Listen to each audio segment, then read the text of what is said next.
Welcome back to Area DMG. I'm your host, Will Wesley, the Mile High Mouth, and for today's episode of Suki Nihon, we are looking at Pokemon Generations Episode 2, The Chase.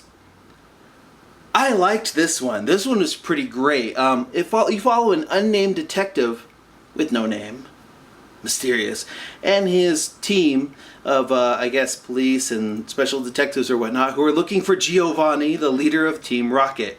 It recounts a bit of the events of the first game, and it culminates in a police raid on the Viridian Gym, which is interesting because you see police officers using Machop, Growlithe, Arcanine, and Magnemite in interesting ways, and using Pokemon moves in ways that they're not actually used in the game. Like the part there where the Machop uses its Fury Punch to break through a brick wall, or you see Magnemite using its little magnets outside to decode a magnet reader and open a door for them. Or a Arcanine melting through the floor with Flamethrower. And I was just like, this is great. I used to write a little Pokemon, quote, darkfic, end quote, that's somewhere on the website. They're horribly embarrassing. Don't read them. If you go to dmjs.com, they're in the forgotten library somewhere, buried deep.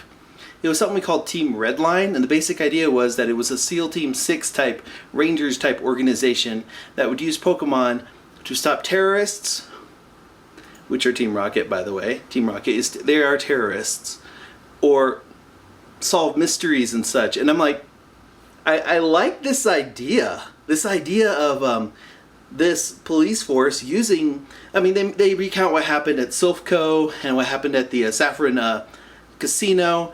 It's just basically a part of it's a newscast, and part of it's this detective talking about how all these times that Giovanni has escaped from them because they've run into some type of, quote, setback, end quote, which, by the way, would be the player character in Pokemon Red and Blue.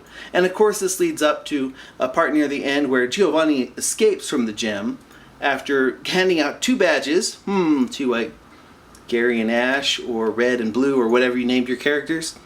And he's kind of like, Team Rocket will never die, blah, blah, and then he wanders off into sunset. One thing I really love about this is it has those little highly detailed fades that you see in stuff like Berserk, or you see in a lot of older anime, like, Hajime no Ippo, or Fighting Spirit in the United States, had that freeze frame type thing, and it gets hyper detailed. I love that in that. This is the type of short story that I came to Pokemon Generations to watch. I didn't really care for the first episode because all like, oh, battle compilation, but this is more like what I want to see. I want to see different perspectives and different voices inside of the Pokemon lore and universe.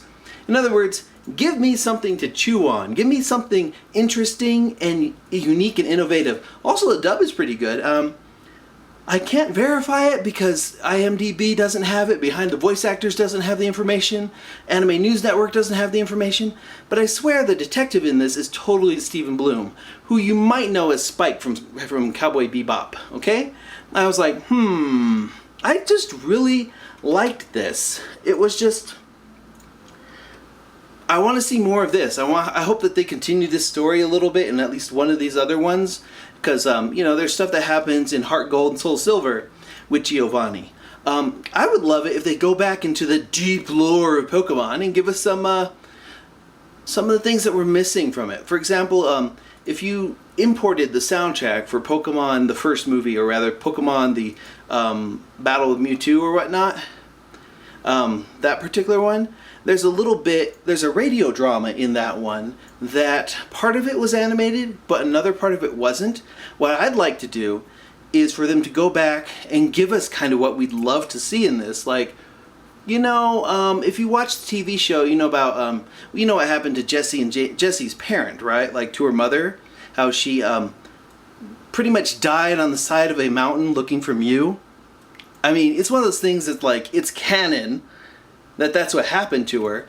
I'd like to see them go back and look at that little part there. Maybe that expedition. Maybe in the form of, they could get really innovative with this.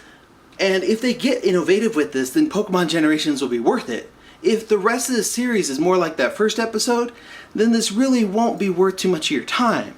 But if the rest of it is a B+, A- effort like this particular episode, then this could be mind-blowingly great.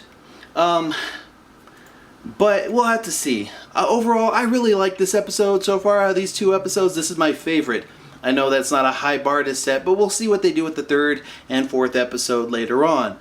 I'm rather enjoying this. I watched this one multiple times because there's stuff in the background, and it just worked. This is what I came here to see. I liked it. What do you think of this one? Who do you think that voice actor is? Do you think that they're using Ted Lewis again as Giovanni? Because he kind of sounds like Giovanni from the TV show and from Origins, which would be Ted Lewis if I remember correctly. But I don't know. We don't know the credits yet. So let me know in the comments below who you think these voice actors are. Because I'm like, sounds like a lot of the same people that they've used for the new series and for Origins. But I can't tell without like good credits for this. So we have to wait for those credits. Anime News Network has to get on that. Behind the Voice Actors has to get on that. IMDb has to get on that. But what do you think? What do you think? Who do you think these voice actors are? I like their performance. I thought it was pretty good. And I also really liked this particular episode. Let me know in those comments below. Hit that share button if you haven't already. Hit that like button if you haven't already. Hit that subscribe button if you haven't already. And until next episode comes out, you are now caught up.